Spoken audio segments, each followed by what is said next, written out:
بندہ پروردگارم امت احمد نبی دوست دار چار یارم تابع اولاد علی مذہب حنفیہ دارم ملت حضرت خلیل خاک پائے غوث اعظم زیر سایہ ہر ولی صدیق عکس حسن کمال محمد است فاروق ذل جاہ جلال محمد است عثمان ضیاء شمع جمال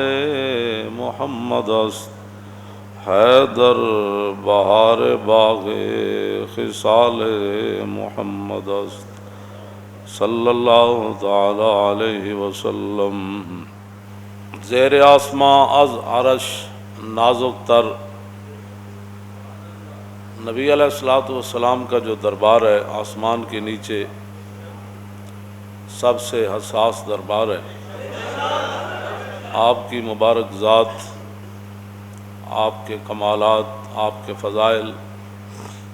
آپ کے صحابہ، آپ کے اہل بیت اور آپ کی امت کے پاسمان نبی علیہ الصلوۃ والسلام کے بارے میں خیال بھی آ جائے تو یہ بھی ایک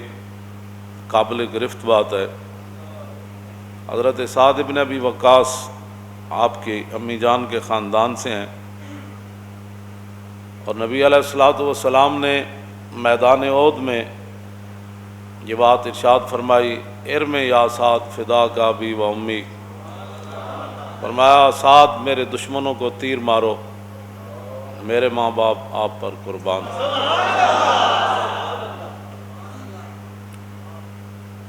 میدان بدر میں جب مال غنیمت اکٹھا ہو گیا تو حضرت سعد نے ایک تلوار مانگی نبی علیہ السلام سے، حضور نے فرمایا یہ تلوار آپ کو نہیں ملے گی۔ تو حضرت سعد کہتے ہیں کہ ظاہر ہے میں چل پڑا، تو میرے دل میں صرف یہ خیال آیا کہ میں نے تو آج بڑی تلوار چلائی، آج حضور نے مجھے تلوار نہیں دی، آخر یہ کس کو پھر ملے گی؟ کہتے ہیں بس میرے دل میں خیال آیا تو پیچھے سے ایک صحابی نے آواز لگائی کہ رسول اللہ بلا رہے ہیں۔ تو کہتے ہیں واپس جب میں ہوا تو میں سمجھ گیا کہ اب میرے بارے میں اللہ نے قرآن نازل کر دیا ہوگا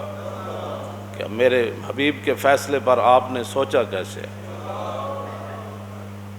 بس اتنی بات ہے۔ کہتے ہیں واپس جب تک میں آیا تو میں نے کہا آج تو خیر نہیں ہے، واپس آیا تو رسول اللہ نے فرمایا یہ تلوار آپ لے جائیں۔ تو معنی یہ ہے کہ بندہ وہاں سوچ بھی کرے تو وہاں بھی بڑا خطرہ ہے، اور سوچ بھی غلط نہیں، صرف گدائی کی سوچ کرے کہ مجھے یہ خیر دربار رسالت سے کیوں نہیں ملا، یہ ٹکڑا مجھے کیوں نہیں ملا، بس اتنی بات ہے۔ تو اللہ رب العالمین نے اپنے محبوب علیہ الصلوۃ والسلام کی شان قرآن مجید کے اندر بیان فرمائی۔ اللہ رب العالمین نے فرمایا قد یعلم اللہ الذین یتسللون منکم لواذا فلیحذر الذین یخالفون عن امرہ ان تصیبہم فتنۃ او یصیبہم عذاب علیم۔ اللہ رب العالمین نے فرمایا میرے حبیب، اللہ ان لوگوں کو جانتا ہے کہ جب آپ گفتگو فرما رہے ہوتے ہیں نا، منافقین ستونوں کی اوٹ لے کر آپ کی مجلس سے نکل جاتے ہیں، تو وہ باز آ جائیں اپنی اس حرکت سے، اللہ ان کو عذاب علیم دے گا۔